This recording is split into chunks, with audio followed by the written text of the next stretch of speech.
You can always come back. This is being recorded, and you can come back and watch at any time, right on the same link. So you'll be good to go. We'll also be posting it up on our YouTube channel. If you didn't know, 911 Wonder Woman has a YouTube channel. We post all of our Empower panels since the very, very beginning. There's tons of stuff up there. We also have our yoga program up there. So check it out if you haven't seen it. So welcome. Let us know in the comments if you saw the first one, or if you're just coming in on the second one here today. We were just talking about me living in Florida and Ty visiting Florida, and how everyone who lives in Florida just walks around with swamp ass. So we are rolling today. I hope where you are, it's not quite so miserably hot. Okay, I'm going to start our presentation this afternoon. It might be morning where you are. Just a little bit of housekeeping. If you do have any questions or comments, you can put them into the comments area on the right of your screen. If you don't see that, there's kind of like two boxes on the side. Also, with Crowdcast, if you do experience any sort of something, sorry, Maria. If you experience any sort of like glitches, the best thing to do for Crowdcast is to refresh your browser, and that usually takes care of it. Okay, so we are not here to talk about swamp ass. We are here to talk about federal reclassification. I'm sorry, that's the last time I'm going to say it. We're here to talk about federal reclassification, and we're going to just introduce ourselves as speakers very quickly. So my name is Sara Weston. I have not only the executive director of 911 Wonder Woman, but I have worked in Next Gen 911 for about 20 years now. And I was part of the team that constructed the tools that we are going to be talking about today. With that, I'm going to throw it to the goddess of 911 and the birthday girl, Laurie Flaherty. Her birthday yesterday. Happy birthday, Laurie. Hi, everybody. Laurie Flaherty here, retired private citizen, was a federal employee for about 20 years, and was the coordinator of 911.gov, the National 911 program. And Ty and I are both on the board of 911 Wonder Woman. Ty. Yes, and I'm Ty Wooten. I'm the Director of Government Affairs for the International Academies of Emergency Dispatch, and as Laurie said, on the board of directors. And I was one of the subject matter experts tapped to work on the reclassification toolkit as well. So my fingerprints are all three of us have fingerprints all over it, shall we say. Yes, and we're very proud of it, and we're very excited to tell you about it today. Before we get started, we just want to do a shout out to our sponsor for this Empower panel, IAD, which, if you don't know, is the International Academies of Emergency Dispatch. So they partner with us quite a bit, and we just want to thank them. And if you happen to run into them on social media or elsewhere, please let them know we appreciate them. One more commercial before we get started. 911 Wonder Woman has a bunch of events coming up this fall. I just wanted to let you know, if you are in the Atlanta area, we will be there in October for our in-person 2-day academy. If you are in Nebraska, the Nebraska area, in Omaha, we will be there for our Power EMP event in November. And then if you're in the Midwest, we will be doing a empowered leadership day training in Columbus, Ohio. So check out our website. We have more in-person events, and we have some more virtual events coming up from now. Did you say October or November for the Omaha event? I think you said November, but it's in October. At least that's when I booked my airfare. So let's hope it's in October. Thank you. Yes, it's in October. October 17th is the day. Okay. So this is our agenda today, and something that we want you to keep in mind is we'll cover reclassification at a federal level before we dive into the reclassification toolkit. But let me take you back to 2018. Laurie will talk about this a little bit more. As you know, the BLS SOC, which we'll talk about in a second, classified 911 professionals as clerical when we were trying to go for protective services, which is where we all should be, right? So when that happened in 2018, knowing that in about 10 years or so it was going to come back around and they would start doing research again, the National 911 program under Laurie Flaherty did sort of a research project. What happened?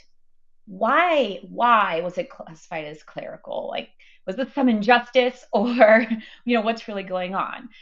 So the reclassification toolkit that we're going to talk about today was born from the findings of that research. And we believe it is our very best shot at becoming classified as protective services moving forward. So a lot of what you'll hear today is about documentation. And that's because the BLS SOC looks at data. So when we go through this, we're going to talk about written job descriptions, documentation of training and technology. These are all things that will help in the reclassification effort. But regardless of the reclassification effort, these are all things that are going to help professionalize your center, professionalize 911, make things better. So there's going to be a bunch of takeaways that you'll have. But don't worry, because we'll give you QR codes and places to go and find this information as well. And with that, I'm going to turn it over to Laurie to tell us more about the 911 Saves Act and BLS SOC. Okay, so thank you, Sarah. There's really two ways this can happen. One is legislatively, and the other is through the BLS SOC process. So we thought we'd just recap a little bit about sort of where the 911 Saves Act is right now. The bill has been reviewed by the committee on the House side, the Committee on Education and Workforce, and they have sent it to the floor of the House of Representatives for a vote. Before they did that, they amended the language. The language used to say that the bill would direct the OMB to reclassify 911 professionals. What the language now says is that it directs the Office of Management and Budget to consider reclassifying 911 professionals. Now, if you remember like how a bill becomes a law, from Schoolhouse Rock. That there's a whole process that bill has to go through. So it's gone to the committee on the House side. Now it's going to the floor for a vote. The same process has to happen on the Senate side. Now the Senate side still has the original language. So if the bill passes, with different language, let's say the House version passes on the floor of the House with the consider language, the Senate now passes a similar bill, but with the directs language. It has to go to a conference committee. And all of that has to happen between now and December, when this congressional session ends. Also keep in mind that, they're in their August recess. They'll come back for a couple of weeks in September, and then they're out the entire week of October because it's an election year. So there's, the amount of time that all of that has to happen is probably getting very short. Next slide.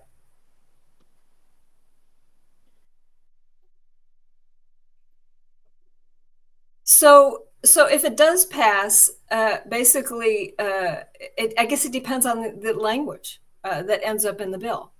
If the language stays as, direct, that is one thing. If the language passes with the word consider, then that's a whole different ballgame, and which brings us back to sort of the purpose of this presentation, because the things that they will consider in order to make the decision, if it is consider, the language is consider, has everything to do with the contents of the reclassification toolkit. And if they decide on, not to reclassify 911 telecommunicators as, protective safety, they have to also say why. And, my money is if that happens, my money's on the fact that they will, again, sort of go back to what we're going to talk about in the reclassification toolkit as the basis for why they did not reclassify 911 telecommunicators. So those are the things that we're going to talk about. I don't know, Ty, if there's anything you wanted to add to that? No, I think that, that's the real key, is that understanding that if it remains consider versus direct, as the original, as the current version is, which is derived from the original, the realities of consider means that we're doing exactly what that means. I mean, it really comes down to utilize the processes that BLS SOC already has in place, and then from that, take that and do what we have, which means in effect, if it remains the consider side of things, it's still all up to us. We have to do the hard work. And so that's really where we're going, and why this is so critically important about this conversation.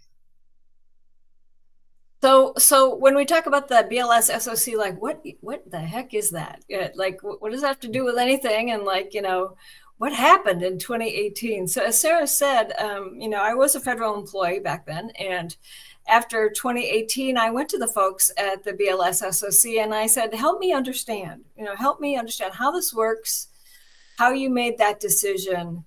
And so I'm going to share with you a little bit of what I learned. So first of all, what is the Bureau of Labor Statistics? Well, it's pretty much what it sounds like. It's a bureau. It's a bureau within the Department of Labor, and their job is to collect statistics. They analyze, collect, and provide reports on statistics regarding, in our case, particularly the Standard Occupational Classification System, which is pretty much, again, what it sounds like. So the SOC, the Standard Occupational Classification, is housed within the BLS, and they manage a data system.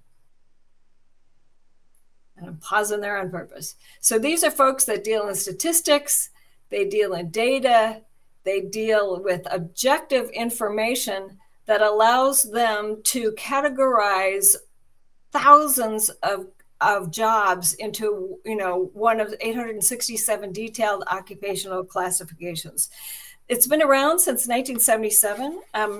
The United States has collected occupational information since the 1850 census, but there were like 3 or 4 different databases, which kind of created an apples to oranges kind of situation. People weren't sure which one was the most credible, how to compare them against each other, like all that kind of stuff. So in 1977, the BLS SOC finally was established, and it has really provided a consistent, universal way of looking at occupations within the United States. Next slide. So I'm going to read a definition to you that, from them, that, they collect, they're legally authorized by Congress to collect information about work that is performed in the United States for pay or profit, reflect and occupations that reflect the current occupational structure of the United States. And that includes public, private, and military sectors. So any possible job if it falls into one of those categories, the BLS SOC tries to find a way to figure out what classification to give it. And given the enormous task that is, they rely on the occupations for that data. They rely on us for that information. So what is it based on? I'm sure if we came to your 911 center, it would be obvious pretty quickly that the telecommunicators are much more than clerical. But if we're trying to provide proof, if we're trying to provide facts that at least the majority of the 5,000 or 6,000 911 centers across the country also are not clerical. How do we do that? Because, you know, like, there's no way BLS SOC can send somebody to all 5,000 of the 911 centers. So what do they base the classifications on? Well, they base them on three things. They base them on job descriptions. They base them on documentation of the technologies used. And they base them on the required training and certifications for each occupation. Now, as I said, the original BLS SOC was established in 1977, and they revise the manual, they call it, every 8 or 10 years or so. It's an enormous undertaking. You can understand why they only do it every 8 or 10 years. But they really follow a process. And so it was revised in 1980, then 1990, then not again till 2010. And as we've talked about, the last time it was revised was 2018. And that was when I went to them to find out more about it. Now, they follow a very, you know, strict and rigid process for this, which is really founded on, you know, scientific data.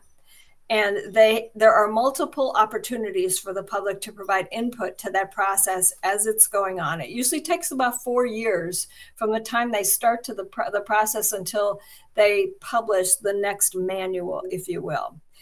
Now, if you go to the next slide, a couple of interesting factoids that I found out after I talked to them in 2018. So one of the things that the BLS SOC does is they randomly collect about 1,000 job descriptions from 911 centers all across the country. And they do this by, you know, very strict scientific, you know, methods, you know, rural, urban, large, small, you know, it really has to be statistically representative of the group that they are collecting the data from. Here's one thing that they found out when they collected 1,000 job applications randomly from 911 centers. The majority of them described the job as clerical. Well, that's not on BLS. They got that data from us. And these are just, Sara pulled a few job descriptions off of websites from 911 centers. And these are recent, you know, these are hard to read, but you can see the top one there, you know, police dispatcher, clerical and technical. You can see in the one on the left, you know, it is so old that they included typewriters. Like, I'm sure nobody, you know, uses, maybe you do, but like, you know, nobody uses them anymore. But you can begin to understand sort of what the problem is. So the job descriptions not only described the job as clerical, but they told me that, like, the majority of them were so old that they had to believe that the people under the headsets are older than the job descriptions are older than the people under the headsets. I mean, so that's one thing that we found out. The other thing that I've also found out is that they are basing their decisions on, as I mentioned before, objective information, data, facts. And I will frankly read you a sentence from the Federal Register notice that they posted recently. Information provided unrelated to the accurate gathering of information for statistical purposes, such as the perceived importance of workers in an occupation, do not influence the SOC recommendations. Similarly, the volume of comments does not impact regulations. Now, they received over 4,000 comments from 911 people. The majority of them were, I think this, or here's what I believe, and they can't do anything with that. As I said before, what they're looking for are facts. They're looking for proof. They're looking for data that we can give to them that really, you know, provide a basis in scientific fact. That the job is in fact a public, you know, safety or, you know, protection kind of occupation. Next slide. So I'm going to turn it over to Ty and Sara, because you can see, you know, why the reclassification toolkit was developed the way it was. I mentioned before the 3 things that the BLS SOC really looks at when they're trying to determine how to classify an occupation. And those are the first 3 things you see here. So I'm going to turn it over to them. And it's really the first 3 things that we're going to talk about today, and the key elements to making sure that we get this correct. And I think it's great that Laurie went through all of that to kind of give everybody a baseline understanding. It's not about BLS not doing what they are supposed to do. They did exactly what they were supposed to do. And now we have to do our part to make sure that we're providing them with the right information that they can have to make the appropriate changes based on the information that's given to them. So I think that's a key thing. Move on to the next one. I think we can get moving. Real quick, everything that we're going to talk about today, almost everything, is available to you on 911.gov. 911.gov. So easy. If you haven't been there, lots of tools. This reclassification toolkit is on there, so you can go to the website, just type reclassification into the search bar. It'll come to you. Thanks, Ty. Also, you can scan your screen. But we're going to break this down for you because from the research that Laurie's office did, we took that and tried to make it as easy as possible for 911 centers and 911 professionals to do this work and do it in the way that is required by the BLS SOC. Go ahead, Ty. Absolutely. And so, we took this graphic out of the toolkit, and it's really hard to read, but I think what you see in general is this is the continuum of a 911 call. And these are all of the things that you in your center are doing. And so this is to the point of, are all of these things included in your job description, right? It is all of the parts and pieces that you play into the response of any 911 call, no matter whether you're a law enforcement only center or you are a center that does all 3, or you're an EMS only center. The realities are, they're all the same. You take all of the data, you analyze it, you do work with it, and then you create a response, and then you monitor and manage. You're in command. I mean, I was on a call yesterday where we were talking about the fact that effectively you are the incident commander until someone arrives on the scene. As a 911 telecommunicator, that's your responsibility until someone gets there to relieve you of that and take that from you. You are the command and control of every incident. And so it's really important to understand all of the aspects that we're trying to deal with and put into these job descriptions. And so this is really just a kind of a visual to kind of get you kickstarted and thinking about, okay, this is what we also need to include this part, and we need to include this part into that job description. Next slide. So go ahead, Ty. Go ahead. No, you go ahead. Well, so for each one of those 3 items that are listed in the reclassification toolkit, there clearly are action items because it was built for you to do something with them. So as we're showing you these things in the toolkit, these are the things we'd like you to keep in mind. What really makes sense for you to do is review the status of your job duties and tasks so that is reflected in your job descriptions. Make sure that your job descriptions align with the current, operations of your PSAP, ECC. Do you have a process in place that keeps your job descriptions current and up to date? Have you engaged your hiring authority? I'm not going to read all of these, but, a couple other things come to mind. Pull together a group of your telecommunicators. Have them take a look at your job description and ask them if the job really reflects what they do every day. If you're on this call and you're not in a position of leadership, you can volunteer to put a group of people together to be the ones to get this going in your 911 center. So what we're going to show you, like, it's all laid out for you in the toolkit. So we'll show you a few pieces of the job description chapter.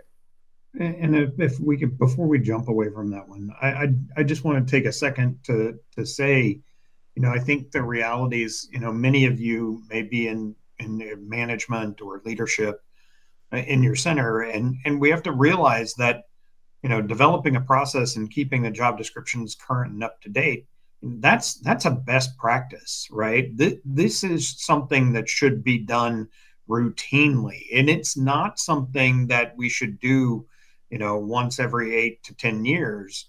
And in fact, as a former instructor of the center manager certification program, I can tell you that we talked about the fact that every time you have someone leave your employment and you get ready to post that job description, you should take time and pause to just ask the question, has there been anything changed since the last time we hired someone?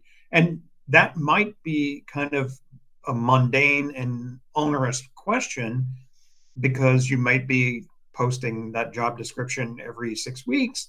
But the realities are sometimes there are things that do change, and there are significant amounts of your job that have changed, maybe in the course of a year. And so, making sure that we keep these things up to date and accurate, and they actually reflect the activities that are happening in the center are critical.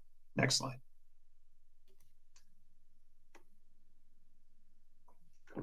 I think this one's mine too.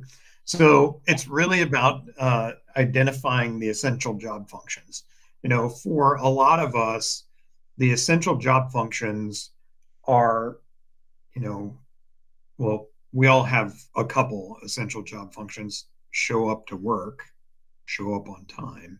Those are really essential. But also there are some essential job functions that are relative to the position, right? So if you have either agency defined or state defined certifications that you must have, you must obtain and maintain those certifications to be a part of. That's an essential job function. If you aren't capable of obtaining and maintaining a certification, that you can't work there, right? Whether it's an NCIC certification, if you can't obtain or maintain that, or it's a state requirement for basic telecommunicator type training and or emergency medical dispatch training. If you are required to have those things, those are essential job functions that you must maintain. And without that, you can't do the job. So making sure that those things are specified in your job description are critical, because that talks about a lot of the things that we'll talk about, it kind of relative to the training and certification, but it's all a factor. If those things aren't there, you can't be held. One, I kind of channel my inner John Kelly, who's Nina's attorney and a person who does a lot of training. If things like those types of things are not in your job description, you can't hold people accountable to them either. So these are critical things to ensuring that you're what's supposed to be happening in your agency. Next slide. So this is just a list. Sarah, go ahead. This we pulled from the toolkit, and this is a list we compiled of what we call knowledge, skills, and abilities. So these are kind of a brain dump of everything we could think about as a project team, as a focus group, of things needed by a 911 professional. There are so many on here, so I challenge you to take a look at this list, compare it to what is in your job description, and see if everything is in there. And we'll go into a little bit more detail on these, but it's a pretty comprehensive list and a really great tool. Right. It really gets you thinking about what are the key things that are supposed to be in our job descriptions, right? And so I think that, you kind of think about it from a mindset of like actions, right? The job description is about the actions that you take in the job. And so those are the things that the knowledge, skills, and abilities and are those aspects that you got to be able to articulate what's in there. And the toolkit takes this a step further as well. So if you look at the document, it takes all of these responsibilities and key job skills and tasks that you see here and breaks it down. I know you're not going to read all of this right now. We just wanted to show you what you have available to you. So if we take this one, ascertain incident information, the toolkit breaks that down even further. So we'll list action items, things that you can literally copy and paste into your job descriptions if your center does what this says that it does. So this breaks it down. Really, it's easy to read, it's easy to process and apply to your center. Laurie, do you have anything to add on this one? No, I think you did a great job. Yeah, I mean, I guess from my standpoint, it's the little things like this that can make a huge difference, right? And whether it's ascertaining the incident information, it's also, like identify and mitigate caller safety and provide pre-arrival instructions or post-dispatch instructions. All of those are fantastic things that, so many of us, I've been looking at job descriptions for 911 telecommunicators for so long that so many of these little aspects are not reflected in those job descriptions. Yet, we really, and I think this is probably an appropriate spot to talk about this. I mean, yes, and Sara said it earlier. These are things that we're hoping to do to get this over the hump for reclassification. But the realities of this is better job descriptions help paint a better and more appropriate picture for people who are applying for your positions, right? So we're not trying to hide under a bushel what it is we actually are doing. We're actually sharing what it is, the expectations and all of the aspects that we're trying to talk about and want to hire people to be. So many of us are in short-staffed situations, and part of that might be due to the fact that we're not really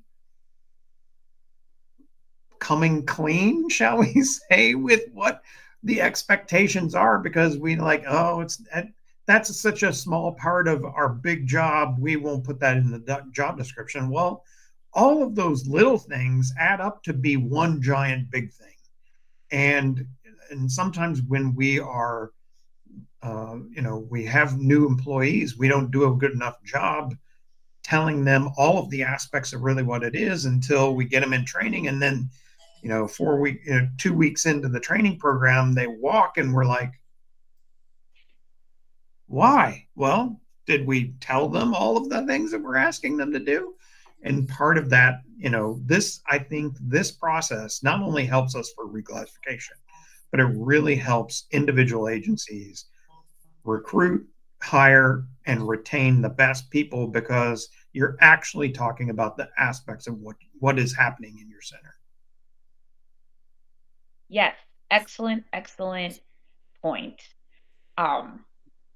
And I think that does come down to responsibilities. You have to be clear with your applicants what the responsibilities will be, so you get the right kind of people. So there's a whole other matrix in the toolkit talking about specific responsibilities and also sample language on how to word it. And I think, another aspect of this that is really great. I remember when I was applying for jobs, there were keywords we were supposed to put into our resume so that they passed the like initial scan. You know what I'm talking about? This is kind of like that. The BLS SOC is looking for keywords or the lack of keywords like clerical. So, you know, the more specific you can be, the more accurate you can be, the better for that process as well. Well, and as Sara mentioned before, like the toolkit really lays it all out for you. Like every chapter has a section like this, the how-to chapter, instructions on how to use the information in that chapter. It has templates, it has examples, it has references. So, you know, it does everything but like write it out for you. So, you know, it tries to be as clear as possible in terms of providing all the information that you need to do it. I mean, look at this, just as an example, tips and advice. Start each sentence with the verb in the present tense. Stay away from non-specific descriptions such as once in a while. And all of these you'll see start with a verb in the present tense. So it does take some of that like heavy brain thinking off the table and gives great examples. It's like using, you know, Bloom's taxonomy when you're doing and designing curriculum, right? It's all about what are the actions that you want them to be able to do. Mm-hmm. One more thing. Yeah, go ahead. Sorry. Okay. There is actual model job descriptions in here that you can copy and paste because these documents were created by the federal government. There is no copyright. They are yours to use. And we did it, you know, working with experts and starting with really great job descriptions too. So yeah, just so you know, they were collected from 17 or 18 different states, the number one centers. So they really, the team did a really good job in terms of collecting information from a variety of sources for this. Awesome. Okay, we are going to move away from job descriptions into documentation of technology used. Now, we showed this graphic at the last presentation, but this was put together again by a group of subject matter experts as all of the technology that a 911 center uses. And, you know, the second we publish this, it is out of date because there's so much coming at you all the time in terms of technology upgrades. In fact, it comes so fast that in the centers, you move forward with the technology and don't necessarily have the time or the priority to go back and document policies and procedures for the use of each of these, right? Because it's coming on so fast. So we're going to talk about the importance of that and what we have here in the toolkit to help you do that. Ty? I was just going to say, I always love this graphic because it always makes me think of all of the screens that many of you sit in front of. And as the first time I looked at it, I was like, oh, they have a screen for every piece of technology we have, which is pretty much exactly the way so many of you operate today. But yeah, it's all about the technology that we're using. And it's a great visual to me, kind of all of the stuff that you guys all do every single day. Next slide. It reminds me of that movie, not to digress. What's the movie where the kid plays tic-tac-toe against the computer? War Games. Yeah. Yes. Size of a computer, how it used to be. And 911, we're going backwards, we're adding more and more more screens. Right. Anyway, go ahead, Ty. Yeah, it's all about written directives and using them and making sure that not only do you have policies and procedures about how you're supposed to use it and when you're supposed to use it, but that you also then document it in the training programs as well. I was just talking to a center manager and a center training coordinator just last week about, you know, that they had policy manual, they'd updated the policy, but the training program hadn't been updated. And then they found this, they were doing a class and they found a giant gap in the training program because they didn't have what has become an incredible asset and technology that they're using almost daily, or if not multiple times a day. But it wasn't, even though they had a written directive or a policy that provided it for it in the program or in their policy manual, they hadn't updated their training program. So that's key. And it's two-factor, right? Because we're going to talk about the fact that you have to have the written directives and the policies around these for SOC, but we also need to update the training programs, which we're going to talk about next. But, really just understanding, I think we're all pretty familiar with the different definitions of policies and procedures and protocols and guidelines. The reality is just make sure that you have some documentation that kind of directs when and how and the expectations of how this technology is supposed to be used. Yeah, we keep coming back to written or documentation or, and that's not, by coincidence, going back to sort of the BLS SOC. If we're trying to prove with data and information and facts that the telecommunicator job is more than clerical, it needs to be documented. And I know it's really tedious, to redo policies and procedures, but it makes sense that that's sort of how they make the decision. Yeah, absolutely. So making sure that you've got those directives up to date and they're implemented in your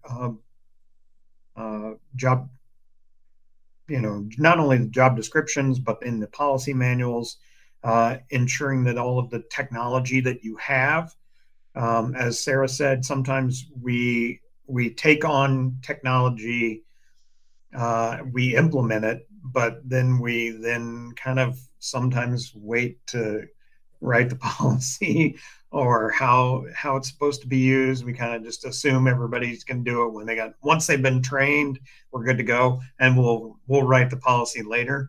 Don't let that become a habit, and make sure that you get the policies written as you're rolling them out, and then also keeping them up to date in your training as well. Okay, so action item, documenting the technology. We've already covered a lot of these things, so I'm not going to review them, but certainly as you look to update what kinds of technology, you're going to meet with the folks that you serve to find out from their perspective what kinds of technologies they need you to be using, to engage your operational subject matter experts to find gaps. And really good ideas if there is a 911 center or several within shooting distance from you, you might want to compare notes with neighboring jurisdictions to see what they have. It's not a bad idea. I mean, the case method is one that I used a lot, the copy and steal everything. If they did a great job of writing a policy or procedure in a neighboring jurisdiction, there's no reason why you can't use that as well. Absolutely. It reminds me of what my favorite fire chief, one of my fire chiefs told me when I was a very young manager, what's the most important piece of equipment in a 911 center or a fire station? And I was like, fire trucks. Like, I went through the whole thing. And after about 10 minutes of languishing around going, I don't know, chief, what is it? He said, the copy machine. He says, no reason to reinvent the wheel. Somebody else has already invented it. We just need to change the names to protect the guilty or the innocent. And I think that's a real way to do that. And I would also just kind of, as Laurie hit on that, engaging the operation subject matter experts, key to all of that is really understanding this is a part of another one of those standards and best practices, right? It is a best practice to evaluate and review and update your policy manual on an annual basis. And you can't sit down, many of you have policy manuals that are hundreds of documents and pieces of paper that you've got to go through. You can't just decide, well, I'm going to update my policy manual today. It's going to take a process. And I always kind of relate it back to the fact that, you can't eat an entire elephant in one day. You should really kind of understand the requirement and the best practices is that it's evaluated at least annually. So if you have, 120 policies in your center, an easy way to do that is take what is that? 10 a month, right? I was trying to do the math in my head, had the math and then forgot it. 10 a month, and then you're not trying to do all 120 in one time, and it's much easier to bite through that. Just do 10 a month and make sure that you have telecommunicators, frontline supervisors, as well as yourself engaged in that process, because the last time I sat down and had a console and did any work, we would still be using chisels and tablets from Moses. So I don't know the policy. I don't know how to do the stuff that they're doing today. So it's important to keep up to date with the people that are doing it on a daily basis. Yeah, what a great way to engage your staff, to grow their expertise, to figure out, who's going to step up and who's going to volunteer. There's a lot of positives to that. Absolutely. Extra. Okay. So within the toolkit, this is just an example of written directives, guidance, sample language. So these are kind of the 7 steps that it lists within the toolkit. And then on the right there, you can kind of see how it breaks everything down. And if you'll see so you still have the guidance, you still have the tips and advice and the sample language, but look, it says when it was revised. What a great idea, to help, keep everything up to date and make sure everyone's up to speed. Right. Anything else on this important to keep them. It's important to keep them, tested and make sure that they're still accurate. Right. That's a big part of it. Yeah, it's more than just, updating the document and, crossing out this version and putting this version. Right. But also will help your center run. Mm-hmm. Much more effectively. Yes. Okay, we are going to move out of technology and into documentation of training. This is a separate project that's going on that Ty is a part of. So Ty, tell us about the minimum training requirements. Well, many of you are probably aware of the minimum training requirements or guidelines that were established back in 2016. They were published. Laurie and I didn't have any gray hair when we started that project many, many years ago.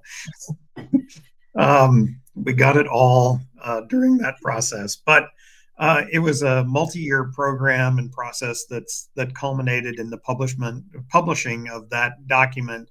And I think for us, what you need to understand is these are the requirements. These are the kind of the baseline, the bottom floor at which minimum requirements or minimum training for telecommunicators was established.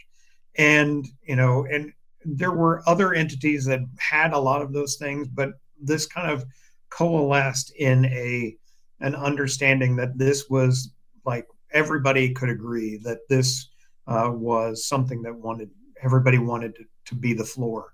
And so that work kind of is there, and you can use it as a reference in regards to building out your minimum training requirements or your guidelines for your training for your agency. Many states use this and reference this document as a part of their requirements or maybe certification training requirements that they have, that they'll actually put in the legislation that the training programs must meet or exceed the minimum training guidelines as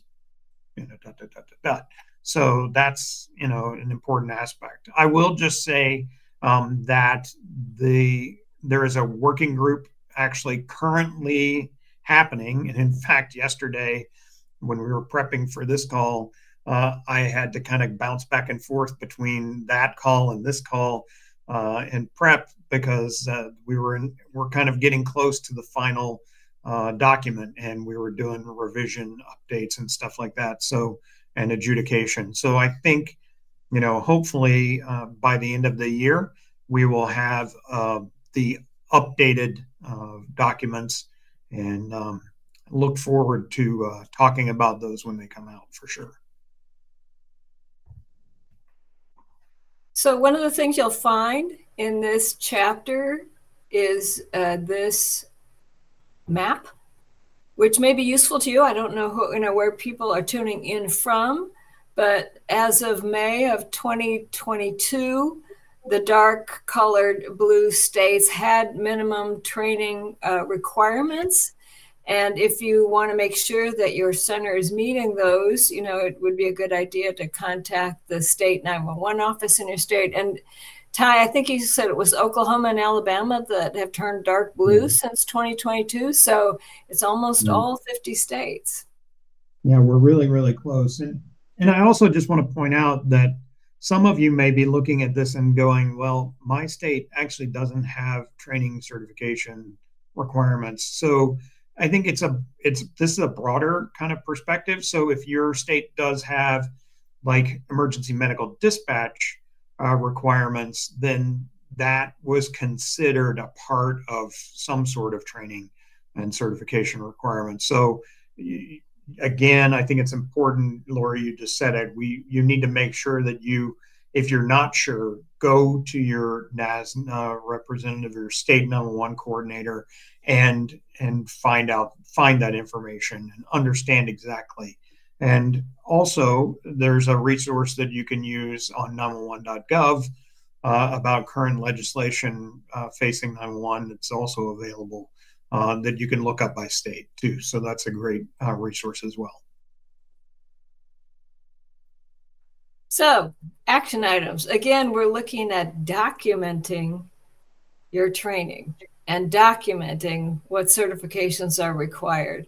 I'm not going to go through all these. It's all pretty common sense, but making sure that it is up to date and documented, and not only in terms of what your center requires, but the training and certification that has been accomplished by all of the telecommunicators in each telecommunicator in your center is also important. Right. And I would just also kind of iterate that it's not all about just the fact that they've done it, but you have to have the documentation that goes with that. And I think, from my standpoint as a former director, multiple times I had gotten the knock on the door from a federal agency who was doing an investigation, not so much about what we did, but was maybe a part of an investigation about an incident that occurred, and they wanted to see our documentation on our training, whether it was a pipeline incident that occurred that we managed and mitigated. They just wanted to see that documentation. So it's really important that you maintain all of the documentation about your training programs. It's really key.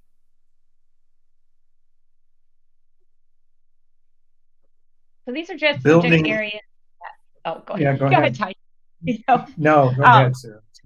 These are just subject areas that the toolkit goes into.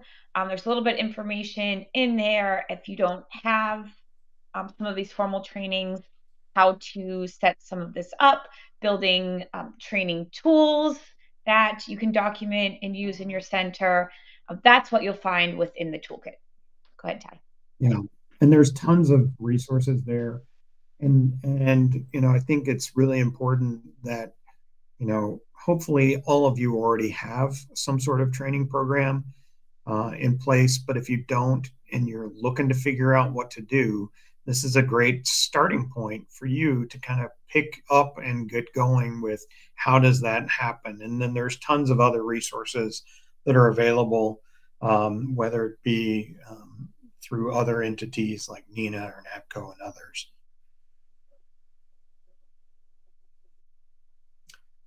I wanted to talk a little bit also about, and this is one of those aspects about your training program, don't forget about a lot of times we get focused on what it takes, and we think about a baby, as I like to call them, baby poppin' fresh dispatcher who just pops out and just getting started, and the training that goes along with that, and understanding the weeks and the training program and the training process and all of that stuff. And oftentimes that is well documented. The program, the process, the daily observation reports, all of that is generally well done. But we have to make sure that we also can't forget the continuing education program. And, that's really a summary of what the content of the continuing education. It's not just about, did they do it or did they go, but it's about the completion and the getting all of the training that should be, again, documented. It's about going and completing it, not just showing up and being there. I showed up today, but can they complete it? And the realities of continuing education can be, a lot of continuing education can be done at the console and can be documented by just reviewing policies. And, I have a great article that kind of talks about continuing education. I'll share it with Sara so that she can put it in a link to everybody who's on here. But I think, it really kind of dives into how do I maintain and document all of the continuing education that's going on in my center. Okay. So we've talked an awful lot about a lot of stuff. And what it comes down to are three things: job descriptions, documentation of technology, and documentation of training and certification. So those are all things that all of us need to do something about. And actually, if you want to just go to the next slide, we've given this presentation a lot, and one of the subtitles I've given it in the past is like, whose job is it? Well, as it turns out, it's our job to do it. The 911 Saved Act is not a done deal, but the BLS SOC started the process a couple months ago. They put out their first Federal Register notice, and comments were due yesterday. So that 4-year process has already started. That's a sure thing. And we've got a really small window of time to get all of this stuff done. And, whose job is it? It's ours. I asked the same question at the end of the last presentation. In the 50 plus years of history of 911, like, when have we ever left the really important stuff to somebody else? Absolutely. Our responsibility, for sure. And I think sometimes we feel small, we feel alone, we feel like, oh, they're going to pull all of these job descriptions and do this research. What are the odds of their finding mine? Well, they will. They will. Let's move forward. Like, everyone's counts. And that's how we're going to do this. Right. I see a question in the chat from Mark. And so I think, Mark, that's a really good question. When you have civil service and labor relations frameworks to work within, this is very difficult. Those systems are very difficult to change over time, as I'm sure you're well aware of. My advice to you would be, and kind of some best practices would be, first and foremost, talk to someone in the HR and explain to them, why is it so critically important that we do this? And I wouldn't frame it so much about reclassification as much as that's kind of maybe an underlying aspect of what you're trying to do. But I think I would frame it in the fact that we need to make sure that we update our job descriptions so that our job descriptions more reflect the activities that we're doing in our center, so that we can recruit and retain and find the best employees for that job. I think if you kind of work with them to say, this is why I want to do it, that might be a huge kind of checkbox in their mind frame. Everybody understands that every time we lose a telecommunicator, it costs money to replace them, whether it's backfill, to train them, the process of hiring them, all of those things has been, it adds up. And, anecdotally, I can say it ranges, depending on the size of a center, from about $65,000 to $70,000 to agencies that have multiple year training programs. It could be as much as $250,000 in costs associated with getting a new employee. So, as exactly what James is saying here, the revolving door is expensive. So if we can update our job descriptions, better reflect what the activities are, maybe we can help to get better employees that will stick around longer, because we're not trying to do a bait and switch with them, because we're only telling them, 10th of the work that we're actually trying to get them to do. Thank you, Ty. And thank you, Mark, for that question. Very good question. That's great. Joanne, I'm super excited that you're motivated, because and the only thing that I would say is I think one critical important point too, and I know we're way over on time, well, not way over, but the other aspect of this is we need your help to make sure that your agencies around you are also doing this. Many of you are on here, but your agency next to you is not on here. And we need to make sure that you're reaching out to them, utilize your local associations, your state associations, make sure that they are aware that this is so critical in this process, and it really can make a difference. All right. Well, if you do have any other questions, you know where to find all of us, and I'm happy to answer them. Thank you so much for taking the time to join and really make this a priority in the work that you do. And we hope to see you soon on another Empower panel. Thank